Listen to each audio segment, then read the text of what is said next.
പറഞ്ഞിട്ടുണ്ട്.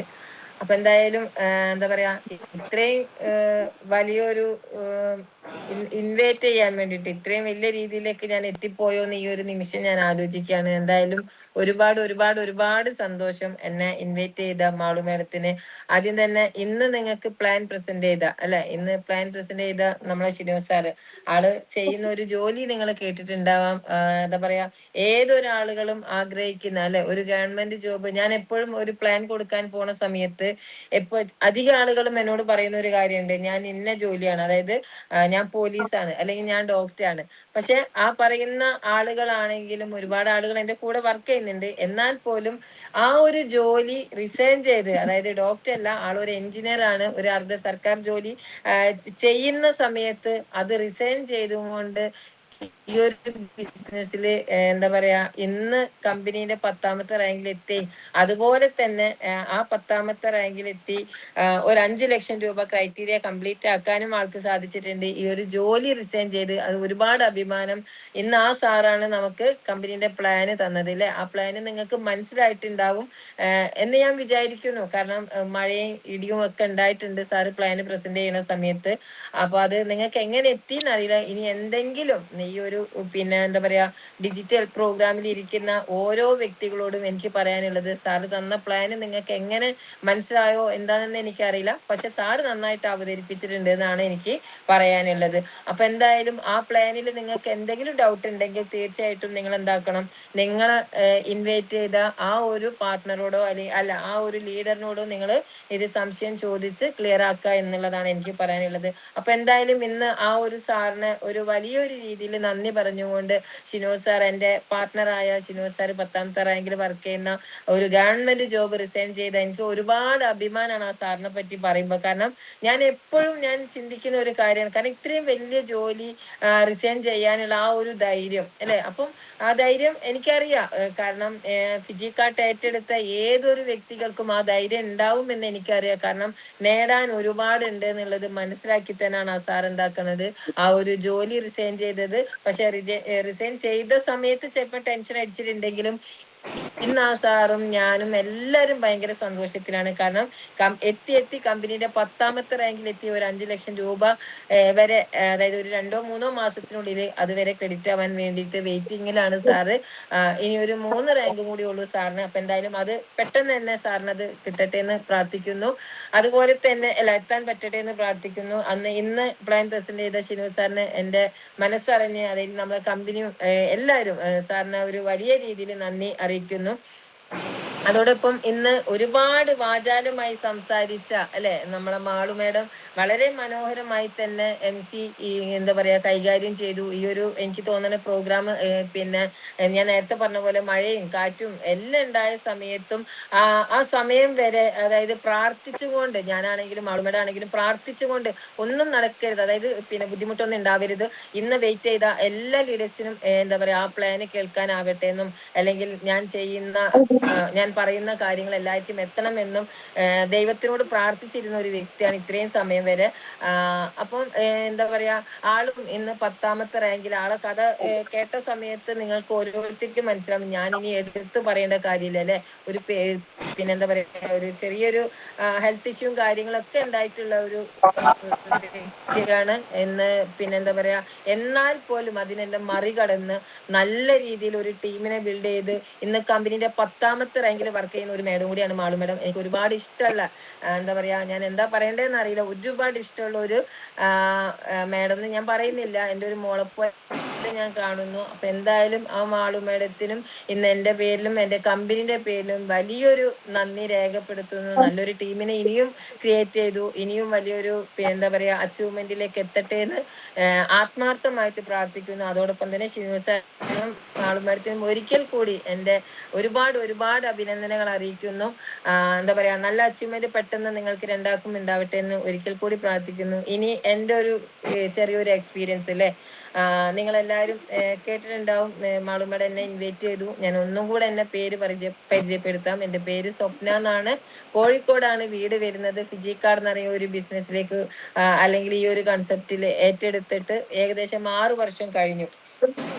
നേരത്തെ സമയത്ത് ഷിനു സാർ എടുത്ത് 2-3 പ്രാവശ്യം പറയുന്നത് കേട്ടിട്ടുണ്ട്, ഏതൊരു സാധാരണക്കാരിക്കും ഈ ഒരു ബിസിനസ് ഏറ്റെടുക്കാം എന്നുള്ളത്. ശരിക്കും പറഞ്ഞു വെച്ചാൽ സാധാരണക്കാരാണെന്ന് ഒരുപാട് ആളുകൾ ഫിജി കാർഡ് ചെയ്യുന്നുണ്ട്.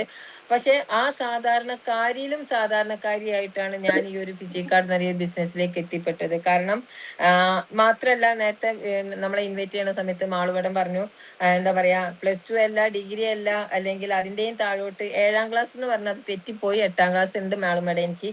അപ്പം ആ ഒരു സന്തോഷത്തിലാണ് 8ാം ക്ലാസ് വിദ്യാഭ്യാസം.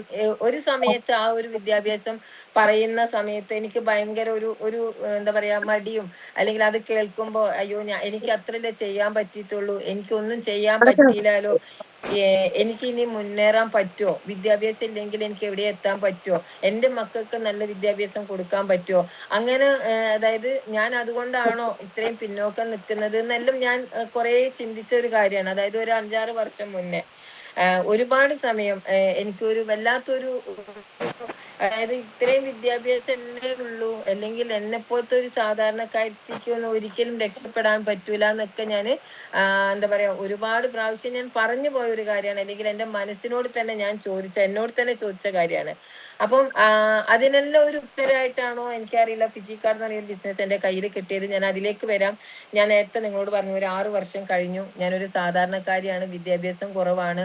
ആ ഒരു വിദ്യാഭ്യാസം കുറവാണെങ്കിലും ഞാനൊരു വീട്ടമ്മ ആയതിന്റെ പേരിലും എന്താ പറയാ എനിക്ക് എന്റെ മക്കൾക്ക് നല്ല വിദ്യാഭ്യാസം കൊടുക്കണം എന്ന് ഉള്ളത് കൊണ്ട്, നിങ്ങളെല്ലാവരും ചിന്തിക്കുന്നത് പോലെയല്ലേ, നമ്മളൊരു അമ്മായി അല്ലെങ്കിൽ ഒരു അച്ഛനായി വരുന്ന സമയത്ത് നമ്മൾ ഏറ്റവും കൂടുതൽ നമ്മൾ ആഗ്രഹിക്കുന്നതാണ് നമ്മളെ മക്കൾക്ക് വിദ്യാഭ്യാസം കൊടുക്കണം, അല്ലെങ്കിൽ അവർക്ക് ഉണ്ടാവുന്ന കാര്യങ്ങൾ, വിദ്യാഭ്യാസം ആവട്ടെ, ഭക്ഷണം. ഇപ്പൊ നേരത്തെ മാളുമേടം പറഞ്ഞ പോലെ എന്റെ മക്കള് ചായ കുടിച്ചിട്ടില്ല എന്നല്ലേ, അല്ലെങ്കിൽ എന്റെ മക്കൾക്ക് നല്ല ഭക്ഷണം കൊടുത്തില്ല, അത് ഏതൊരു അമ്മമാരെ ഒരു അതായത് ഒരു മക്കളോടുള്ള ഒരു സ്നേഹം, അല്ലെങ്കിൽ നമ്മളെക്കാട്ടി ഏറ്റവും കൂടുതൽ അവർക്കാണ് എല്ലാം കിട്ടേണ്ടത് എന്നുള്ള ഒരു പ്രാർത്ഥന. സത്യം എന്ന് വെച്ചാൽ ഞാനും അതാണ്. കാരണം എനിക്ക് കെടുക്കാൻ സ്ഥലമില്ലെങ്കിലും എന്റെ മക്കൾ സുരക്ഷിതമാവണം, എന്റെ മക്കൾക്ക് വിദ്യാഭ്യാസം കൊടുക്കണം, അല്ലെങ്കിൽ എന്റെ മക്കൾക്ക് നല്ല ഭക്ഷണം കൊടുക്കണം. അതിനു വേണ്ടി ഞാൻ ഒരുപാട് ഇപ്പോ വീട്ടമ്മ എന്ന് പറഞ്ഞു, അതുപോലെ തന്നെ വീട്ടു ജോലിക്ക് പോയി എന്ന് പറഞ്ഞു. ശരിയാണ്, ഞാൻ വീട്ടു ജോലിക്ക് പോയിട്ടുണ്ട്, അതുപോലെ പലഹാരങ്ങൾ വിറ്റ് നടന്നിട്ടുണ്ട്. ഓരോ വീട് കയറി ഇറങ്ങി പലഹാരങ്ങളും, ഓരോ അപ്പാർട്ട്മെന്റ് കയറി അമ്മിമേൽ അരച്ചിട്ട് അരവ് വരെ ഞാൻ വിറ്റ് നടന്ന ഒരു വ്യക്തിയാണ്. എന്നെ കൊണ്ട് ചെയ്യാൻ പറ്റുന്ന രീതിയിലുള്ള എല്ലാ ജോലികളും ഞാൻ ചെയ്തിട്ടുണ്ട്. എനിക്ക് എവിടെ എത്തിയിട്ടില്ല, എവിടെ എത്താൻ സാധിച്ചിട്ടുമില്ല. ഞാൻ ഒരുപാട് രാത്രികൾ എന്റെ മക്കളെ ജീവിതം എന്താവുമെന്നും എനിക്കൊരു വീടുണ്ടാവുമെന്ന് ഉള്ള ഒരു പ്രാർത്ഥനയില്ല, എനിക്കത് കിട്ടുമോ എന്നുള്ള ഒരു പ്രതീക്ഷയിൽ ഞാൻ ഒരുപാട് കാലം എന്താ പറയാ എന്റെ ജീവിതം നഷ്ടപ്പെടുവോ, എന്റെ മക്കളുടെ ജീവിതം എനിക്ക് നഷ്ടപ്പെടുവോ എന്നൊരു ഉൾഭയം അല്ലെങ്കിൽ ഒരു പേടിയും ഉണ്ടായി ഒരുപാട് കാലം ഞാൻ ഇങ്ങനെ പോയതാണ്. ആ സമയത്തിനുള്ളിൽ ഞാൻ അനുഭവിച്ച വേദനകൾ സ്വന്തമായിട്ട് ഏതൊരു അമ്മമാരും ആഗ്രഹിക്കുന്ന ഒരു കാര്യമാണ് അല്ലെ, നമ്മളെ മക്കൾക്ക് സ്വന്തമായിട്ട് യൂണിഫോം ആവട്ടെ. ഇപ്പൊ എന്റെ മോന് LKG ഇപ്പൊ ഈ കൊല്ലം അതായത് ചേർത്തിട്ടേ ഉള്ളൂ. ആ ചേർത്തുന്ന സമയത്ത് ഒരു മാസം മുന്നേ തന്നെ പിന്നെ അതിനുള്ള ഫണ്ട് അടക്കുകയും, അതുപോലെ തന്നെ എന്താ പറയാ വലിയ ഫീസ് അല്ലെ, വലിയ ഫീസ് അടക്കുകയും, അതുപോലെ തന്നെ യൂണിഫോം, അതുപോലെ വാട്ടർ ബോട്ടിൽ അല്ലെങ്കിൽ ബാഗ്, എന്തൊക്കെയാണോ. പിന്നെ ആ ഒരു പിന്നെ ഇതില് കഴിഞ്ഞ വർഷം ആള് പ്ലേ ക്ലാസ്സിൽ പോയ സമയത്ത് നട്സ് അങ്ങനെയുള്ള സംഭവമെല്ലാം, അത് എല്ലാ അച്ഛനും അമ്മമാര് ആഗ്രഹങ്ങളും അല്ലെങ്കിൽ സ്വപ്നങ്ങളാണ്. പക്ഷെ ഞാൻ എന്റെ മക്കളെ 2 മക്കളെയും വളർത്തിയത് എന്താ പറയാ ഈ രീതിയിലല്ല. എന്റെ 2 മക്കളും എന്താ പറയാ, മോള് പ്രോവിഡൻസ് സ്കൂൾ, കോഴിക്കോട് പ്രോവിഡൻസ് സ്കൂളിലാണ് പഠിച്ചത്, മോന് മോഡലിലും അതുപോലെ തന്നെ ക്രിസ്ത്യൻ കോളേജിലും കുറച്ച് പഠിച്ചിട്ടുണ്ട്. അപ്പൊ അങ്ങനെ ഒരു +2 വരെ എന്റെ മക്കളെ ജീവിതം സ്വന്തമായിട്ടൊരു യൂണിഫോമോ അല്ലെങ്കിൽ നല്ല രീതിയിൽ ഒരു ഭക്ഷണമോ കാര്യങ്ങളോ ഒന്നും എനിക്ക് കൊടുക്കാൻ പറ്റിയിട്ടില്ല.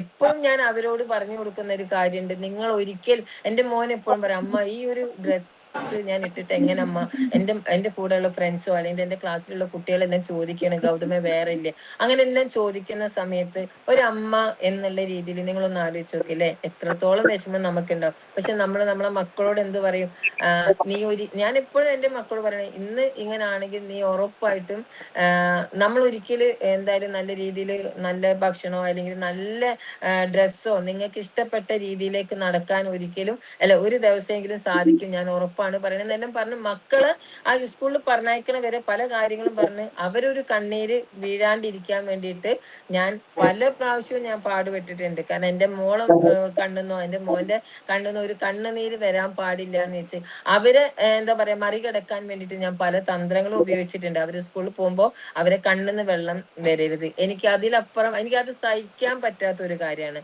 എൻ്റെ മക്കളെ കണ്ണിന്ന് ഒരു വെള്ളം വരുന്നത് സഹിക്കാൻ പറ്റാത്ത കാര്യം. ഞാൻ എന്തും എന്നാണെങ്കിലും എന്നെ ഒരാൾ കൊല്ലാൻ വന്നാൽ പോലും ഞാൻ ചില സമയത്ത് ചിരിച്ചുകൊണ്ടാണെങ്കിലും അല്ലെങ്കിൽ കരഞ്ഞുകൊണ്ടാണെങ്കിലും ഞാൻ നിൽക്കും. പക്ഷെ എൻ്റെ ഒരു രീതിയിലും അവരൊരു ബുദ്ധിമുട്ട് അനുഭവിക്കരുത് എന്നുള്ള ഒരു ഇതാണ്. പക്ഷെ എൻ്റെ മക്കൾ ഏറ്റവും കൂടുതൽ എനിക്ക് തോന്നണ മാളു മാഡം പറഞ്ഞതോ അല്ലെങ്കിൽ അതിലപ്പുറം അതിനെക്കാട്ടി ഒരുപാട് ഒരുപാട് ഒരുപാട് എന്താ പറയാ ഞാൻ താഴ്ത്തണതല്ല, പക്ഷെ അത്രത്തോളം ബുദ്ധിമുട്ടും പ്രശ്നങ്ങളും എല്ലാം അനുഭവിച്ചിട്ടുള്ള ഒരൊറ്റ മിനിറ്റ്.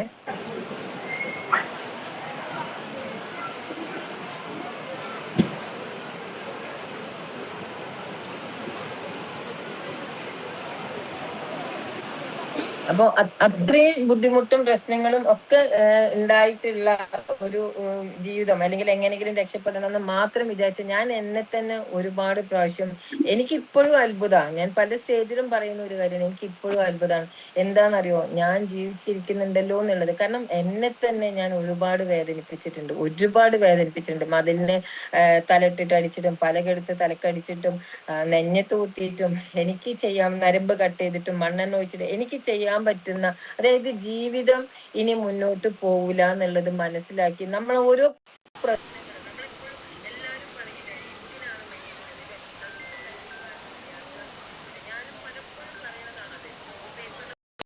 കാണുമ്പോൾ ഒരു വീട്ടമ്മ ജീവൻ ഒടുക്കി അല്ലെങ്കിൽ ഒരു കുടുംബം മൊത്തം ജീവൻ ഒടുക്കി എന്ന് പറയുന്ന സമയത്ത് ഞാൻ എപ്പോഴും പറയും, എന്തിനാ ഇവർക്ക് അധ്വാനിച്ച് ജീവിച്ചുകൂടെ ഞാൻ പെട്ടെന്ന് പറഞ്ഞു പോകും. പക്ഷെ എൻ്റെ ജീവിതത്തിൽ എനിക്ക് ഓരോ ബുദ്ധിമുട്ടുകളും പ്രയാസങ്ങളും വരുന്ന സമയത്ത് നമുക്ക് ചിലപ്പം പിടിച്ചു നിൽക്കാൻ പറ്റില്ല. നമ്മളെല്ലാവരോടും ഞാൻ അങ്ങനെയാണ്, എല്ലാവർക്കും ധൈര്യം കൊടുക്കും. പക്ഷെ എൻ്റെ പ്രശ്നങ്ങൾ ഞാൻ എന്താക്കും, ഒതുക്കി തീർക്കും. അപ്പൊ പിന്നെ എനിക്ക് ചിലപ്പോൾ സഹിക്കാൻ പറ്റും. എനിക്ക് ഒരാളോട് എനിക്ക് എൻ്റെ വിഷമങ്ങൾ പറയണതോ അല്ലെങ്കിൽ അങ്ങനെ അങ്ങനെയൊന്നും എനിക്ക് താല്പര്യമില്ല. എൻ്റെ പ്രശ്നങ്ങൾ ഞാൻ നേരിടണം എന്നുള്ള ഒരു രീതിയിലാണ്. അപ്പൊ അങ്ങനെ കുറച്ച് നല്ല രീതിയിൽ, അതായത് എനിക്ക് തോന്നുന്ന ഒരു 28-29 വർഷക്കാലം നല്ല രീതിയിൽ ബുദ്ധിമുട്ടിയിട്ടുണ്ട്. നിങ്ങളോട് പറയാന്നുണ്ടെങ്കിൽ എനിക്ക് തോന്നുന്നത് ഒരു നല്ല ഡ്രസ്സ് പോലും എനിക്കിടാനോ അല്ലെങ്കിൽ എനിക്കൊരു നല്ലൊരു ചെരുപ്പോ അങ്ങനെ ഓരോന്ന് എണ്ണി പറയാനുള്ളതുണ്ട്. അത് കേൾക്കുന്ന സമയത്ത് ചിലപ്പം നിങ്ങൾക്ക് ബുദ്ധിമുട്ടാവും. അങ്ങനെ കുറെ. അപ്പൊ ഇതുപോലെ തന്നെ എൻ്റെ മക്കളെ പോലെ തന്നെ എനിക്കും ഒരമ്മ ഉണ്ടായിട്ടുണ്ട്. ആ അമ്മക്കും ഒരുപാട് ആഗ്രഹങ്ങളാണ്. എന്താണ്, എൻ്റെ മോളെ കണ്ണിന്ന് ഒരു വെള്ളം വീഴരുതെന്ന് ഇതുപോലെ തന്നെ എൻ്റെ അമ്മ ആഗ്രഹിച്ചിട്ടുണ്ട്. പക്ഷെ നിർഭാഗ്യവശാല് എൻ്റെ അമ്മ ഒരു 5-6 കൊല്ലമായി എൻ്റെ അമ്മയും ഇതുപോലെ മരണപ്പെട്ടു. കാരണം അമ്മക്കൊരു നല്ല രീതിയിൽ മകള് സന്തോഷത്തിലാണ് എന്നുള്ളതോ എൻ്റെ മോൾക്ക് ഒരു വീടായിരുന്നോ അല്ലെങ്കിൽ എൻ്റെ മോൾ ഇന്ന് നല്ല ഡ്രസ്സ് ഇട്ടിട്ടും അല്ലെങ്കിൽ നല്ല ഭക്ഷണം കഴിക്കുന്നുണ്ട് അല്ലെങ്കിൽ അവരൊരു മനസമാധാനത്തിൽ ജീവിക്കുന്നുണ്ട് എന്ന് കാണാൻ ഭാഗ്യമില്ലാണ്ട് പോയ ഒരു അമ്മൻ്റെ ഒരു മോളാണ്. അതുപോലെ തന്നെ അച്ഛനും മരണപ്പെട്ടു. ക്യാൻസർ ആണ് രണ്ടാൾക്കും. അപ്പം എൻ്റെ അമ്മ മരണപ്പെട്ടത് അത് ഞാൻ എടുത്തു പറയാനുള്ള ഒരു കാരണം എന്ന് വെച്ചാൽ പണം ഇല്ലാത്തത് കൊണ്ടാണ് എൻ്റെ അമ്മേന്റെ ജീവിതം ഇന്നില്ലാണ്ടായത്. അതുകൊണ്ടാണ് ഞാൻ എല്ലാ വേദിയിലും എൻ്റെ അമ്മേനെ പറ്റിയിട്ട് പറയണത്. കാരണം അതുപോലെ ഒരുപാട് ആഗ്രഹിച്ചു ഞാൻ എൻ്റെ മോൾക്കോ എൻ്റെ മോനോ എത്രത്തോളം കഷ്ടപ്പെട്ടിട്ടുണ്ട് അതുപോലെ എൻ്റെ അമ്മയെ ആഗ്രഹിച്ചിട്ടുണ്ട്. എൻ്റെ മോള് കല്യാണം കഴിഞ്ഞ സമയത്ത് അല്ലെങ്കിൽ എൻ്റെ മോൾക്ക് നല്ലൊരു വീടും അല്ലെങ്കിൽ എൻ്റെ മോള് സമാധാനത്തിൽ, ഞാൻ നേരത്തെ പറഞ്ഞ പോലെ തന്നെ. അപ്പൊ അങ്ങനെയൊക്കെ കുറെ എന്താ പറയാ പ്രയാസങ്ങളും ദുരിതങ്ങളും പ്രശ്നങ്ങളും ഒക്കെ ഉണ്ടായിട്ടുണ്ടായ ഒരു വ്യക്തിയാണ് ഞാൻ. അങ്ങനെ എന്താ പറയാ മക്കൾക്ക് നല്ല +2 വരെ നല്ല രീതിയിൽ എൻ്റെ മോനെ പഠിപ്പിച്ചു. മർച്ചന്റ് നേവിയിലാണ് ആള്. അതുപോലെ തന്നെ ഇന്ന് വർക്ക് ചെയ്യണത് ഫിജിക്കാർട്ട് ചെയ്യുന്നുണ്ട്. അതുപോലെ തന്നെ എൻ്റെ മോളും വലിയ കുഴപ്പമില്ലാത്ത രീതിയിൽ എന്താ പറയാ ആദ്യം കല്യാണം കഴിച്ചു, അത് കഴിഞ്ഞു ഡിവോഴ്സായി. ഡിവോഴ്സ് ആവാൻ കാരണം പണം ഇല്ലാത്തതും പൊന്നു കുറഞ്ഞതിന്റെ പേരിലെല്ലാം ഡിവോഴ്സ് എന്ന് പറഞ്ഞ ഒരു സംഭവം നടന്നത്. അപ്പൊ അത് വീടില്ലാത്തതിന്റെ പ്രശ്നം, അങ്ങനെ എന്താ പറയാ അവിടെ ഞാൻ ഇനി പറയുമ്പോൾ നിങ്ങൾക്കും ബുദ്ധിമുട്ടായിരിക്കും, ടൈമും പോവും. അപ്പൊ അതുകൊണ്ട് ഞാൻ അതൊക്കെ ഞാൻ ചുരുക്കി ഞാൻ ഫിജിക്കാർ എന്ന ഒരു കൺസെപ്റ്റിലേക്ക് വരുന്നത് ഒരിക്കൽ പോലും എനിക്ക് ഇങ്ങനെ ഒരു കൺസെപ്റ്റോ അല്ലെങ്കിൽ എൻ്റെ ജീവിതത്തിലോ എൻ്റെ എന്താ പറയാ നമ്മളെ കുടുംബത്തിൽ ഒരാൾ പോലും ഒരു ബിസിനസ് ചെയ്തിട്ടുള്ള ഒരു പരിചയം ഇല്ല. സത്യം പറഞ്ഞാൽ എൻ്റെ അച്ഛൻ്റെ ആൾക്കാരൊക്കെ നല്ല അത്യാവശ്യം കഴിവും കാര്യങ്ങളും ഉള്ളതാണ്. വലിയ കുഴപ്പമില്ലാത്ത രീതിയിൽ എൻ്റെ അമ്മേൻ്റെ ആൾക്കാരൊക്കെ ഉണ്ട്. ഞാൻ മാത്രം കുറച്ച് ഒരു ഇതായിട്ടാണ് ഉള്ളത്. അപ്പൊ അത് ഇന്നല്ലെങ്കിൽ നാളെ രക്ഷപ്പെടും. പക്ഷെ നമ്മൾ ഓരോ സദസ്സിലും പോകുന്ന സമയത്ത് എല്ലാവരുടെ കാഴ്ചപ്പാടും സ്വപ്നം ഒരിക്കലും രക്ഷപ്പെടില്ല. നീ രക്ഷപ്പെട്ടിട്ടില്ലേ? നീ ഉള്ളിൻ്റെ ഉള്ളിൽ ചിലപ്പോൾ അവർ വലിയ പണക്കാരായതുകൊണ്ടോ അല്ലെങ്കിൽ നമ്മളെ കാണുന്ന സമയത്ത് നമ്മൾ ഒരിക്കലും രക്ഷപ്പെടില്ല എന്നുള്ളത് കൊണ്ടും അങ്ങനെ അവരെ മുഖം കാണുന്ന സമയത്ത് ഉണ്ടാവുന്ന ഒരു വിഷമം അത് ഒരിക്കലും എന്താ പറയാ മനസ്സിൽ നിന്ന് പോവാത്ത ഒരു കാര്യങ്ങളാണ് അല്ലെ. നിങ്ങൾക്കാണെങ്കിലും പണം ഇല്ലാത്ത നിങ്ങൾക്ക് അറിയാം, എനിക്കറിയാം. ഇതിൽ ഞാൻ നേരത്തെ സ്ക്രീനിൽ നോക്കുന്ന സമയത്ത് ഒരുപാട് വീട്ടമ്മമാരുണ്ട്. ഒരുപാട് വീട്ടമ്മമാർ തന്നെ ഞാൻ ഇങ്ങനെ നോക്കുമ്പോൾ സത്യം മനസ്സിൽ ഒരുപാട് പ്രതീക്ഷയോടെ ഇരിക്കുന്ന ആളുകളാണ് അല്ലെ. എൻ്റെ മുന്നിൽ ഇരിക്കുന്ന വീട്ടമ്മമാരും എല്ലാവരും ഒട്ടനവധി ആളുകളും പ്രതീക്ഷയോടെ, കാരണം നാളെ എന്തെങ്കിലും നേടണം എന്ന് ആഗ്രഹിക്കുന്ന ആളുകളാണ് എൻ്റെ മുന്നിൽ ഇരിക്കുന്നത്. ഇതേപോലെ തന്നെ എപ്പോഴും എന്തെങ്കിലും ഇന്ന് കിട്ടും. ഞാൻ എപ്പോഴും ലോട്ടറി മാത്രമേ പ്രതീക്ഷിച്ചിട്ടുള്ളൂ. എനിക്ക് ബിസിനസ് ഒന്നും ഒരിക്കലും എന്തെങ്കിലും ഒരു ലോട്ടറി കിട്ടിക്കഴിഞ്ഞാൽ ഞാൻ എന്താ പറയാ രക്ഷപ്പെട്ടത് മാത്രം ചിന്തിച്ച ഒരു വ്യക്തിയാണ്. അതായത് ഒരു ലോട്ടറി കിട്ടിയിട്ടുണ്ടെങ്കിൽ എൻ്റെ ജീവിതം സെറ്റ് ആവും. അത്രയും ബാധ്യത ഉണ്ടായിട്ടുണ്ട്. ഒരു 85-90 ലക്ഷം രൂപ ബാധ്യത നിൽക്കുന്ന സമയത്താണ് എൻ്റെ എന്താ പറയാ നമ്മൾ പറയില്ലേ എന്താ പറയാ അത്രയും ബുദ്ധിമുട്ടി നിൽക്കുമ്പോൾ അതിൻ്റെ കൂടെ എൻ്റെ മോളെ ഡിവോഴ്സ് വന്നു. അതിൻ്റെ കൂടെ എനിക്ക് വീടുണ്ടായിട്ടില്ല. അല്ലെങ്കിൽ എന്തൊക്കെ അനുഭവിക്കാനുണ്ടോ അതൊക്കെ ഞാൻ അനുഭവിച്ച് നിൽക്കുന്ന സമയത്താണ് പിജി കാർഡ്. ഇതൊരു എപ്പോഴും എല്ലാവരും പറയും ദൈവത്തിൻ്റെ ഒരു ദൈവസ്പർശമുള്ള ഒരു സംഭവമാണ് പിജി കാർഡ് എന്ന് പറഞ്ഞാൽ. സത്യം പറഞ്ഞാൽ അതാണ്. കാരണം അത് പറഞ്ഞറിയിക്കാൻ പറ്റാത്ത ഒരു സമയം. കാരണം എന്നെ ഇതിലേക്ക് ജോയിൻ ആക്കുന്നത് അതായത് എൻ്റെ ഒരു ഫ്രണ്ട് ഒരു 28-29 വർഷക്കാലം പരിചയമുള്ള അല്ലെങ്കിൽ ഒരു 30 വർഷക്കാലം പരിചയമുള്ള ഒരു ഫ്രണ്ടാണ് എന്നെ ഇൻവൈറ്റ് ചെയ്ത്. അതായത് രാധിക എന്ന് പറഞ്ഞൊരു വ്യക്തിയാണ് എന്നെ ഇൻവൈറ്റ് ചെയ്തത്. പക്ഷെ ഞാൻ ആളോട് ഈ പ്ലാന് കേൾക്കുമ്പോഴും എന്നെ എങ്ങനെയെങ്കിലും സ്വപ്നിച്ച് എങ്ങനെയെങ്കിലും നിങ്ങൾ രക്ഷപ്പെടും, അത്രയും വലിയൊരു അവസരമാണ് എന്ന് പറയുമ്പോൾ ഞാൻ ആളോട് പറഞ്ഞ രാധിക എനിക്ക് രക്ഷപ്പെടാൻ എന്തായാലും കഴിയില്ല. മാത്രമല്ല എനിക്ക് ഇത്തരം ബിസിനസ്സുകൾ ഒരിക്കലും എനിക്ക് ചെയ്യാൻ അറിയില്ല എന്ന് എനിക്കറിയാം. എനിക്ക് വിദ്യാഭ്യാസം ഇല്ല, അല്ലെങ്കിൽ എനിക്ക് പണമില്ല. അപ്പൊ നമ്മളിപ്പോ നേരത്തെ സാറ് പറഞ്ഞ പോലെ നമ്മളൊരു പ്രോഡക്റ്റ് എടുക്കണം എന്നുള്ളത് ഒരു ഇതാണ് അല്ലെ. കമ്പനിയിൽ നമ്മൾ ജോയിൻ ചെയ്യണമെന്നുണ്ടെങ്കിൽ നമുക്ക് ഒരു 1 ടൈം പർച്ചേസിങ് നടത്തണം. ആ പർച്ചേസിങ് നടത്താൻ പോലും എൻ്റെ കയ്യിൽ ഒരു കാശില്ല. കാരണം അത്രത്തോളം എന്താ പറയാ ഒരു പിന്നെ കമ്മലോ അല്ലെങ്കിൽ ഒരു ഗോൾഡ് എന്ന് പറയുന്ന സാധനം തന്നെ എൻ്റെ വീട്ടിലില്ലാണ്ട് എത്രയോ നാളുകളായി. അങ്ങനെയുള്ള ഒരു ബാധ്യതയും പ്രശ്നങ്ങളെല്ലാം ഉണ്ടാവുന്ന ഒരു വ്യക്തിയുടെ അടുത്ത് ഇത്രയും വലിയൊരു ബിസിനസ്സിന്റെ അവസരം പറയുമ്പോൾ അത് മാത്രമല്ല വിദ്യ, നിങ്ങൾ തന്നെ ആലോചിച്ചാൽ മതി എനിക്ക് എന്ത് യോഗ്യത ഈ ബിസിനസ്സിൽ വരാൻ. എനിക്ക് ഒരിക്കലും ഒരു യോഗ്യത അങ്ങനെ ഒരു ബിസിനസ്സിൽ ജോയിൻ ആവാനുള്ള ഒരു അവസരം എനിക്ക് ഉണ്ടാവുമെന്ന് ഞാൻ ഒരിക്കലും പ്രതീക്ഷിച്ചിട്ടില്ല. അപ്പൊ എൻ്റെ ഫ്രണ്ട് എന്നോട് 2-3 പ്രാവശ്യം പറഞ്ഞ് ഞാൻ ആളെടുത്ത് ഒഴിഞ്ഞു മാറിയെന്ന് വെച്ചാൽ എന്നെ അങ്ങനെ രക്ഷപ്പെടേണ്ട. കാരണം ഞാൻ വിചാരിച്ച ആൾക്ക് എന്തെല്ലോ കിട്ടാൻ വേണ്ടിയിട്ട് എന്നെ ഇൻവൈറ്റ് ചെയ്യണതാണെന്നാണ് എൻ്റെ മനസ്സിൽ പോയത്. അപ്പോൾ ഞാൻ എത്ര ഫ്രണ്ട് ആണെങ്കിലും ഒരു നിമിഷം നിങ്ങളും ചിന്തിച്ചു പോലെ ഇവർക്ക് എന്തോ കിട്ടാൻ വേണ്ടിയിട്ടാണ് ഇവർ ഇൻവൈറ്റ്, സത്യം പറഞ്ഞാൽ നമ്മളെ ജോയിൻ ആക്കാൻ വേണ്ടിയിട്ട് അവർ വീണ്ടും പിറകെ നടക്കണം. അപ്പൊ ആളോട് ഞാൻ പറഞ്ഞു രാധിക ഞാൻ എന്തായാലും എന്നെ നീ വിളിക്കരുത്. പക്ഷെ അങ്ങനെ 2-3 പ്രാവശ്യം പറഞ്ഞ സമയത്ത് ആളെന്താക്കി എൻ്റെ മോളോട് പറഞ്ഞു കുക്കു അമ്മക്ക് പറഞ്ഞിട്ട് മനസ്സിലാവത്തില്ല, നീ ഒന്ന് കേൾക്ക്, ഈ പ്ലാൻ ഒന്ന് കേൾക്കുന്ന പറഞ്ഞത്. അപ്പൊ എൻ്റെ മോൾ അന്ന് ഒരു സങ്കടത്തിലിരിക്കുന്ന ഒരു സമയമാണ്. അപ്പൊ ആളോട് പറഞ്ഞ സമയത്ത് ഈ പ്ലാന് കേൾക്കാൻ വേണ്ടിയിട്ട് എൻ്റെ മോൾക്ക് വേണ്ടിയിട്ടും ആ ഒരു ഫ്രണ്ടിന് വേണ്ടിയിട്ടും ഞാൻ ജസ്റ്റ് ഒന്ന് കേൾക്കാന്ന് വിചാരിച്ച് മാത്രം പോയതാണ്. അപ്പോഴും രാധിക മേഡത്തിന് അറിയാം. കാരണം ഞാൻ അന്നേരം വീട്ടുജോലിക്കെല്ലാം പോയി തിരക്കിൽ ഇങ്ങനെ നിൽക്കുന്ന സമയത്ത് ഞാൻ എൻ്റെ മോളോട് പറഞ്ഞു വാ എന്നാൽ കേൾക്കാം എന്ന് പറഞ്ഞു. അങ്ങനെ നിന്ന് ആ ഒരു പ്ലാൻ പ്രസന്റ് ചെയ്ത് ആ സാറ് പ്ലാന് പ്രസന്റ് ചെയ്ത് വന്നു. ആ പ്രസന്റ് ചെയ്ത സമയത്ത് ഒന്നും എനിക്ക് മനസ്സിലായിട്ടില്ല. പക്ഷെ ഒന്നും മനസ്സിലായിട്ടില്ലെങ്കിലും എൻ്റെ കണ്ണ് കുറച്ച് കാര്യങ്ങൾ കണ്ട് അത് ഇങ്ങോട്ടേക്ക് ഗ്രഹിച്ചെടുത്തു. എന്താണ് എൻ്റെ കണ്ണ് പോയൊരു സംഭവം എന്ന് വെച്ചാല് ആദ്യം തന്നെ ഇതില് 30,000 ഉണ്ട്, 50,000 റൈഡർ ഫണ്ട് കൊടുക്കുന്നുണ്ട്, 5 ലക്ഷം രൂപ ഉണ്ട്, 50 ലക്ഷം രൂപ ഉണ്ട്, 1 കോടി ഉണ്ട്.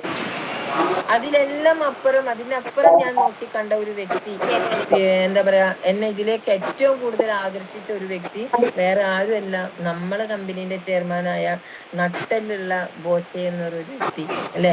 എനിക്ക് ഒരുപാട് സത്യം മനസ്സിലായി, ഞാൻ ഉള്ളു തുറന്ന് പറയട്ടെ, ആദ്യം എനിക്ക് ബോച്ചെ എന്ന് പറഞ്ഞ ഒരു വ്യക്തിനെ എനിക്ക് ഇഷ്ടമല്ല.